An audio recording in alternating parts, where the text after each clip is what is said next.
Hello student, आज आपका फिर से स्वागत है आपके पसंदीदा चैनल पावर ऑफ इंग्लिश के ऊपर, जहां पर आप अपनी इंग्लिश को पावरफुल बनाने के लिए इंग्लिश ग्रामर सीखते हैं। हमने लास्ट वीडियो के अंदर एक्टिव वॉइस पैसिव वॉइस को कंटिन्यू किया था। हम आज भी उसी को कंटिन्यू करेंगे। होप है कि वो वीडियो आपको समझ में आई होगी। नहीं समझ में आया तो दोबारा से देखिए, और अगर फिर भी नहीं समझ में तो मेरे से पूछे कि क्या नहीं समझ में आया, मैं आपको जरूर बताऊंगा। चलिए हम आज शुरू करते हैं आज की वीडियो। जब वाक्य में मॉडल दिया हुआ हो, अब मॉडल आपको पहचानने होंगे कि कौन से हैं। तो कुछ मॉडल्स के एग्जांपल मैं यहाँ पर दे रहा हूँ ताकि आपको समझने में या फिर याद रहे और आपको याद रखने हैं। Must, can, could, shall, should, will, would, may, might, need, not आदि और कुछ होते हैं। तो आपको यह याद रखने हैं कि जब ये वाक्य के अंदर पाए जाए तो इनके जस्ट बाद आपको बी का यूज करना है, जैसा कि हमने लास्ट में किया था। अगर लास्ट वीडियो आपने देखी होगी कि गोइंग टू के बाद में हमने बी का यूज किया था, वैसे ही हम इसके अंदर भी गोइंग टू मतलब मॉडल के बाद हम बी का यूज करेंगे। ये आपको याद रखना है। चलिए हम आगे बढ़ते हैं और इसके एग्जाम्पल देखते हैं और समझते हैं। Active, she could help him. अब इसके अंदर कुड मॉडल है तो ये आपको याद रखना है, यही इसकी एक पहचान होती है और कुछ भी नहीं होता। पैसिव, पैसिव, ही कुड के बाद बी का यूज करना है। हेल्प वर्ब की थर्ड फॉर्म बाय हर, यानी कि हिम का ही बनेगा। ऑब्जेक्ट को सब्जेक्ट कुड के बाद बी का यूज करना है, यानी कि मॉडल के बाद बी का यूज करना। हेल्प यानी कि वर्ब की थर्ड फॉर्म बाय का आएगा और सी का हर बनेगा। चलिए हम देखते हैं आगे। नोट महत्वपूर्ण है, ये आपको याद रखना है। वाक्य में मॉडल के बाद बी का यूज करें और मॉडल हमेशा सब्जेक्ट के बाद ही आएगा। यहाँ पर देखो कि ही सब्जेक्ट है तो उसके बाद मॉडल तुरंत मॉडल है, ये आपको याद रखना है। चलिए हम इसके रूल्स देखते हैं। कुछ हम इसके रूल्स देखते हैं। रूल्स, इसको और कर देते हैं रूल्स। हाँ, ऑब्जेक्ट को सब्जेक्ट बनाए, use be after modal, use verb की थर्ड फॉर्म। चलिए हम आगे बढ़ते हैं और देखते हैं। एडवर्बियल हो तो वैसा का वैसा प्रयोग करें, सब्जेक्ट को ऑब्जेक्ट बना दे। आगे बढ़ते हैं। Active, you must write a letter. Must इसके अंदर मॉडल है, ये आपको याद होना चाहिए। वैसे ए लेटर, क्योंकि ए लेटर इसके अंदर ऑब्जेक्ट, राइट इसके अंदर वर्ब है तो राइट को आप सब्जेक्ट मत बना देना, राइट इसके अंदर वर्ब है। मस्ट, जैसा कि सब्जेक्ट के बाद मॉडल आएगा तो मॉडल आ गया। मस्ट, मस्ट के बाद यानी कि मॉडल के बाद बी का यूज करना तो बी का यूज किया। वर्ब की थर्ड फॉर्म का यूज करना, बाय बाय आएगा और यू का हमेशा सब्जेक्ट यू ही रहेगा, यानी कि ऑब्जेक्ट सब्जेक्ट इसका एक ही रहता है। ये आपको कंफ्यूज होने की जरूरत नहीं है। Active, Hari will write a book. अब आप लोग पूछेंगे कि ये फ्यूचर फ्यूचर की पहचान भी तो होती है हेल्पिंग वर्ब, मतलब फ्यूचर की हेल्पिंग वर्ब भी होती है तो विल। हाँ सही बात है, परंतु यहाँ पर देखो राइट, यानी कि मॉडल के बाद हमेशा वर्ब की फर्स्ट फॉर्म का यूज होगा। सेल भी मिल सकता है तो वहां पर भी वर्ब की फर्स्ट फॉर्म का यूज होगा, तो ये भी एक पहचान होती है दिल सेल के साथ। वरना तो आप ऐसे होते मॉडल के जिनको देखते आप पहचान जाओगे। वैसे ए बुक इसके अंदर ऑब्जेक्ट है राइट, इसके अंदर वर्ब है।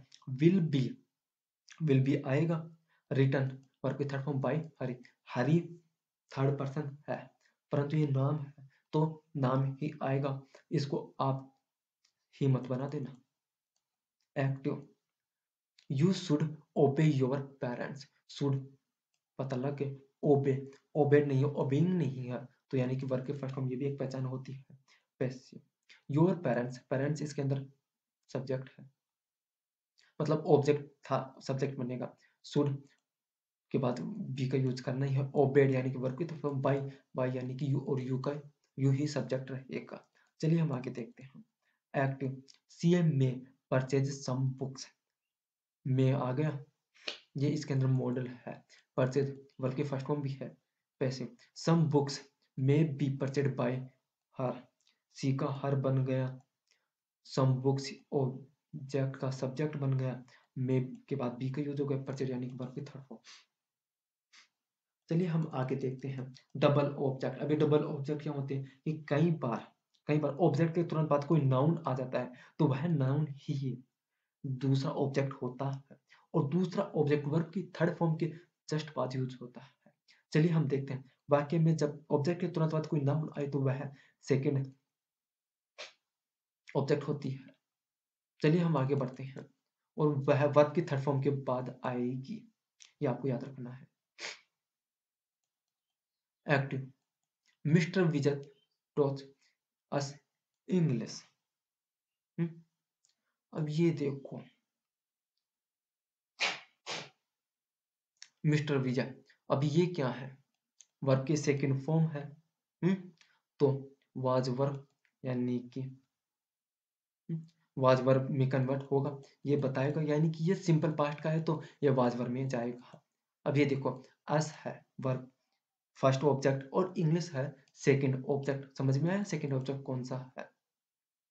तो फर्स्ट ऑब्जेक्ट उठाओ और बनाओ वी।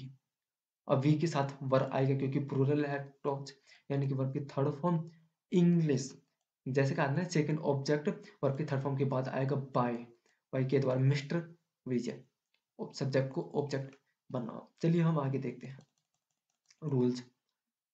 ऑब्जेक्ट को सब्जेक्ट बनाओ, use object after verb, verb third form, use second object after verb third form, और use verb third form.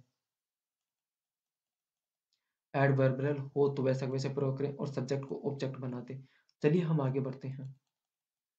Active, you showed Saini the museum. अब इसके अंदर सैनी और द म्यूजियम दोनों ही ऑब्जेक्ट है, फर्स्ट ऑब्जेक्ट सेकंड ऑब्जेक्ट। तो first object उठाओ और सब्जेक्ट बनाओ, बना दिया पैसिव वॉइस के अंदर। वॉज सेकंड फॉर्म है इसलिए वॉज का आएगा, क्योंकि ये सिंगुलर है तो वॉज आएगा, वर्ब नहीं आएगा। शोन यानी कि वर्ब की third form the museum, second object by you का यू ही रहेगा। चलिए देखते हैं। Active, you should teach the man A lesson. अब इसके अंदर द मैन और ए लेसन, ये फर्स्ट ऑब्जेक्ट ये सेकंड ऑब्जेक्ट शुड मॉडल आ गए। अब अगर ऊपर वाला आपको समझ में आया होगा तो इसका ट्रिक भी आपको समझ में आएगा। Passive, the man first object उठाया, सब्जेक्ट ने शुड के बाद हमें इसे बी का यूज करना है, कर दिया। टॉच यानी कि वर्ब की थर्ड फॉर्म का यूज करना है। ए लेसन यानी कि उसके बाद सेकंड ऑब्जेक्ट, और बाय यू का यूज यानी कि बाय के बाद सब्जेक्ट को ऑब्जेक्ट बनाना है, यानी कि नेक्स्ट देखते हैं। Active, the police gave him a reward of 100 rupees, 100 rupees. Passive voice के अंदर अब ये देखो कि a reward, a reward of 100 rupees and him, ये दोनों ऑब्जेक्ट है, फर्स्ट ऑब्जेक्ट सेकंड ऑब्जेक्ट। तो फर्स्ट ऑब्जेक्ट को उठाओ, सब्जेक्ट बनाओ पैसिव वॉइस के अंदर ही। गेव वर्ब, वर्ब की सेकंड फॉर्म तो सिंपल पास्ट, और सिंपल पास्ट है तो past continuous. Was given verb की third form, A reward second object by police. अब इसके अंदर बाय पुलिस का यूज करना है, आपको ये करना ही है, आपको छोड़ना नहीं है। वैसे भी इसके अंदर करना ही है, क्योंकि कौन दे रहा है पता नहीं, तो मतलब पता बताने के लिए पुलिस का यूज करना ही। चलिए हम आगे देखते हैं। Active, the doctor gave the child an injection. अब इसके अंदर द चाइल्ड एंड इंजेक्शन दोनों ऑब्जेक्ट हैं, फर्स्ट एंड सेकंड। तो फर्स्ट ऑब्जेक्ट को बनाओगे हम, सब्जेक्ट द चाइल्ड। अब इसके अंदर गेव है तो पास्ट सिंपल, और इसे बनेगा पास्ट कंटिन्यूअस के अंदर तो वॉज आएगा, चाइल्ड सिंगुलर। गिवन यानी कि वर्ब की third form, and injection second object verb की थर्ड फॉर्म के बाद बाय, और द डॉक्टर सब्जेक्ट को ऑब्जेक्ट। चलिए नेक्स्ट देखते हैं। Active, my grandmother tell me stories. अब इसके अंदर मी स्टोरीज वर्ब मतलब ऑब्जेक्ट फर्स्ट और सेकंड एट नाइट, यानी कि ये समय बता रहा है। पैसे आई, आई माई मी, यानी कि मी का सब्जेक्ट क्या है आई, और आई का सब्जेक्ट मतलब आई का ऑब्जेक्ट क्या है मी। तो चलिए हम आगे देखते हैं। आई एम, आई के साथ एम ही आएगा, क्योंकि यहाँ पर देखो टेल्स ये बता रहा है कि ये सिंपल प्रेजेंट का है, तो यहाँ पर आई के साथ हमें एम आता है। टोल्ड यानी कि वर्ब की third form, story second object, at night कब रात को, bye my grand mother subject को ऑब्जेक्ट बनाया है। चलिए हम आगे बढ़ते हैं। और हु से प्रारंभ होने वाले वाक्य, हु से प्रारंभ होने वाले वाक्यों का एक ही ट्रीटमेंट है, बाय होम से स्टार्ट करो पैसिव वॉइस को, और उसके बाद तुरंत हेल्पिंग वर्ब चिपका दो, is am are was verb, चिपका दो विल सेड। तो चलिए हम आगे देखते हैं। Active, who is she helping, चलिए देखते हैं। तो जैसा कि मैंने कहा था कि जैसे कि मैंने कहा था कि इसके अंदर हु से शुरू होने वाले वाक्यों को बाय हैम से शुरू करें। By whom is helping verb का यूज़ करना ही है। क्यों किए? मतलब कंटीन्यूअस का है, प्रेजेंट कंटीन्यूअस है तो प्रेजेंट कंटीन्यूअस के अंदर रहेगा तो इज का इज ही आएगा। बस इसके अंदर बीइंग जुड़ेगा क्योंकि आईएनजी नहीं आएगा। ये आपको याद रखना है। हेल्प होने के वर्ब की थर्ड फॉर्म और हरियाली की सी का हर बनेगा। चलिए देखते हैं रूल्स इसके। नोट, पहले नोट देखते हैं। बाय होम से वाक्य स्टार्ट करो, कर दिया। बाय होम के तुरंत के बाद हेल्पिंग वर्ब का यूज करो, कर दिया। चलिए हम आगे देखते हैं। रूल, बाय होम से वाक्य स्टार्ट करो, किया। क्योंकि पहले होता था कि ऑब्जेक्ट को सब्जेक्ट बनाओ, परंतु ऑब्जेक्ट तो इसके सब्जेक्ट बन रहे हैं तो बाय होम से ही स्टार्ट करेंगे। तो ये लिखा use helping verb after bye home. ये महत्वपूर्ण है, ये याद रखना। यूज वर्ब की थर्ड फॉर्म एडवर्ब तो वैसा का वैसा और सब्जेक्ट को ऑब्जेक्ट बना दे। इसके अंदर वैसे सी था ना, वैसे ही हर के अंदर कुछ ना कुछ तो मिलेगा, तो उसको ऑब्जेक्ट बनाना है। देखिए अब ये देखो active who broke this beautiful cup. तो इसके कैसे बनाएंगे? बाय होम ब्रोक वर्ब की सेकंड फॉर्म तो पास्ट कंटिन्यूअस में बनेगा क्योंकि पास्ट सिंपल का है, तो सिंगुलर है तो इसके अंदर वाज आएगा। द ब्यूटीफुल कप ऑब्जेक्ट है। हम्म, और ब्रोकन यानी कि वर्ब की थर्ड फॉर्म। अब ये देखो उसके अंदर तो सी था तो इसलिए हमने हर किया, परंतु इसके अंदर कोई सब्जेक्ट नहीं है। उसके अंदर सब्जेक्ट नहीं है तो इसके अंदर हम यूज नहीं करेंगे क्योंकि सब्जेक्ट है ही नहीं, तो हम किसके अंदर यूज करेंगे? यानी कि यह क्वेश्चन पूछ रहा है तो यहाँ पर भी क्वेश्चन मार्क आएगा। अब जरा समझने की कोशिश करना, मैं समझाता हूँ कि मैं कहना क्या चाह रहा हूँ। कि हो, अब मैं पूछ रहा हूँ कि मैं पूछ रहा हूँ कि यह लैपटॉप किसने तोड़ा? तो ये सभी से पूछ रहा हूँ, हैं? तो ये इसके अंदर कोई सब्जेक्ट नहीं है तो हम सब्जेक्ट कहाँ से लगाएँगे? तो वर्ब की थर्ड फॉर्म का ही आएगा। अब ये देखो कि उसके अंदर था who she is helping her. हुँ? Who she is helping. अब ये देखो कि ये पूछा था कि उसकी सहायता यानी कि जैसे कि मेरे पास में कोई बैठा है तो इसकी सहायता किसने की? तो मैं इसका नाम दूँगा तभी तो इसका नाम आएगा। तो यानी कि वह इसलिए हर आया था, वरना इसके अंदर अधिकतर में सब्जेक्ट या ऑब्जेक्ट नहीं आता है। चलिए हम और देखते हैं।